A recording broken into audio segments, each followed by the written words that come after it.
Ring को rotate करने से क्या क्या पैरामीटर्स चेंज होंगे, क्या क्रॉस सेक्शन पे टेंशन डेवलप होगा, क्या लेंथ ऑफ रिंग चेंज होगा, इस सब के बारे में आज की वीडियो में हम लोग बात करने वाले हैं। हेलो बच्चों, आज की वीडियो में हम लोग इलास्टिसिटी चैप्टर में रिंग के रोटेशन पे बेस्ड एक सवाल देखने वाले हैं। ठीक है, सवाल में दिया है कि ring of mass m radius r को हम लोग कांस्टेंट एंगुलर वेलोसिटी ओमेगा से हॉरिजॉन्टल फ्रिक्शनलेस प्लेन में रोटेट किए हैं, जैसा कि डायग्राम में दिया है ना। हम लोगों को बोला गया फाइंड करिए कि टोटल इलोंगेशन जो है ये कितना हो गया रिंग के लेंथ में। ठीक है, गिवन है कि यंग्स मॉडुलस है y and area of cross section जो है रिंग का ये है a के बराबर। ठीक है, अब देखो रिंग को हम लोग क्या कर रहे हैं, रोटेट कर रहे हैं, है ना। और रोटेट करेंगे तो हर पॉइंट मास रिंग पे क्या होगा, रोटेट करेगा कांस्टेंट ओमेगा से, है कि नहीं, एंड रेडियस r के सर्कुलर ट्रैक पे।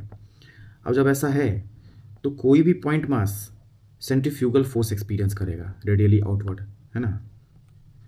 और इसकी वजह से क्या होगा, रिंग सब तरफ से खींच रहा सेंट्रीफ्यूगल फोर्स से, तो क्रॉस सेक्शन पे टेंशन डेवलप हो जाएगा। जैसे कि कोई स्ट्रिंग के लूप की बात करें, कुछ इस तरीके से एक स्ट्रिंग है लूज, अभी तो कोई टेंशन नहीं है। अब अगर इस स्ट्रिंग के लूप को सब तरफ से लोग क्या करें, खींचे, है ना, 6-7 लोग मिलके रेगुलर गैप पे खींच रहे हैं, है ना। तो खींचने से क्या होता है, स्ट्रिंग टाइट हो जाएगा, स्ट्रिंग में क्या आ जाएगा, टेंशन आ जाएगा, है कि नहीं। सिमिलरली यहाँ पे रिंग पे जो सेंट्रीफ्यूगल फोर्स रेडियली आउटवर्ड लग रहा है ना, उसकी वजह से रिंग के क्रॉस सेक्शन पे टेंशन डेवलप होगा।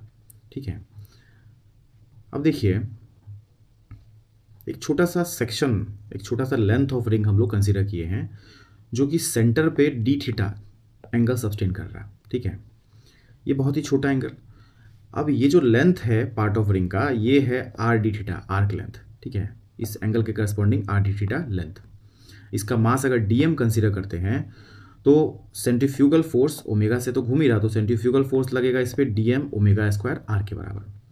बात है पक्की। अब टेंशन की बात करें तो देखिए टेंशन जो फोर्स होता है ये लगता है along the length and away from the body. Along the length की बात करें तो देखो कोई कर्व वायर या फिर रॉड जब होता है तो उसके किसी छोटे से टुकड़े को देखो, है ना, तो ये है लेंथ इस छोटे से टुकड़े का, और ये किस लाइन के लॉन्ग लाई कर रहा है, टेंजेंट के लॉन्ग लाई कर रहा है कि नहीं।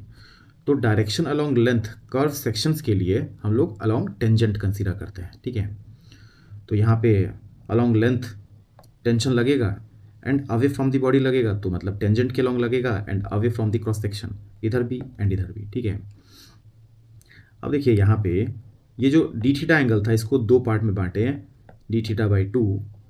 अब ये और ये लाइन जो है एक दूसरे के क्या, पैरेलल, तो डी थीटा बाई 2, ये भी D theta by 2, alternate interior. अब ये टेंजेंट और ये रेडियस 90 पे है, ये है डी थीटा बाई 2 के बराबर, तो this has to be 90 minus D theta by 2। देखो ये हो जाएगा कितना, 90 माइनस डी थीटा बाई 2। अब ये जो लाइन है और ये जो लाइन है ना, एक्स और वाई डायरेक्शन में ये दोनों एक दूसरे के क्या है, परपेंडिकुलर है। अब ये 90 माइनस डी थीटा बाई 2 है, टोटल 90 है, तो this has to be D theta by 2। ठीक है, सिमिलरली टेंशन का एंगल यहाँ पे भी क्या होगा, डी थीटा बाई 2, बिल्कुल सिमेट्रिक तरीके से। ठीक है, जब भी हम लोग सेंट्रीफ्यूगल फोर्स लगाते हैं तो रेडियल में फोर्सेस क्या करते हैं, बैलेंस करते हैं। ठीक है, तो रेडियल में DM omega square radially outward है। अब ये जो टेंशन्स है इसका कॉम्पोनेंट जो है रेडियली इनवर्ड डायरेक्शन में लगेगा, वो कॉम्पोनेंट हम लोग फाइंड कर लेते हैं। तो देखिए टेंशन इधर, टेंशन इधर, ये एंगल डी थीटा बाई 2 इधर कॉस कॉम्पोनेंट, है ना, और इधर की तरफ sine component. DM omega square R radially outward and T sine D theta by 2, T sine D theta by 2, ये दोनों रेडियली इनवर्ड मिलके ये दोनों डीएम ओमेगा स्क्वायर आर को बैलेंस करेगा। तो ये रहा वो इक्वेशन। ठीक है, अब मन में ये आ सकता है कि सर T1 T2 को हम लोग सेम क्यों मान रहे हैं।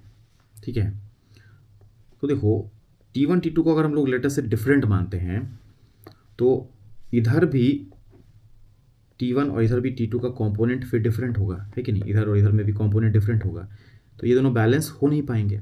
और बैलेंस नहीं हो पाएंगे मतलब कि टेंजेंशियल डायरेक्शन में नेट फोर्स होगा, सोच के देखो, अगर T1 T2 लेटेस्ट से डिफरेंट होता तो T1 cos d theta by to, T2 cos d theta by to, ये भी अलग होगा, और ये अलग होगा तो टेंजेंशियल डायरेक्शन में नेट फोर्स होगा, जो कि यहाँ पॉसिबल नहीं है, क्योंकि ओमेगा क्या है, कांस्टेंट।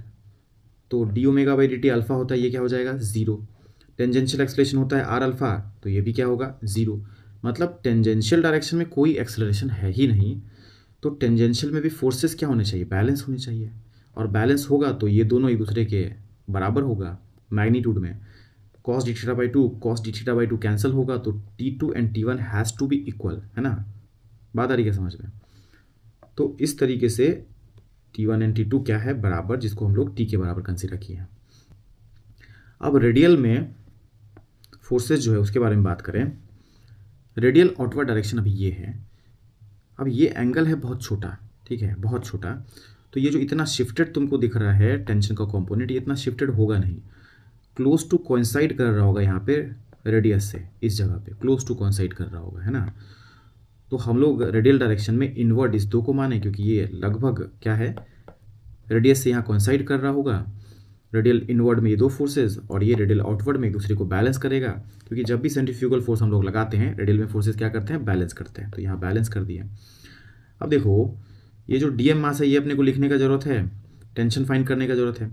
तो 2πr लेंथ में एम मास कंसनट्रेटेड है, तो आर डी थीटा, इस छोटे से लेंथ में कितना मास, यूनिटरी मेथड से m upon 2πr into r d theta लिखे, ये r और ये r कट गया, तो डी एम का value m upon 2π d theta के बराबर आ गया। इस डी एम को उठा के यहाँ पुट कर दिए, है कि नहीं।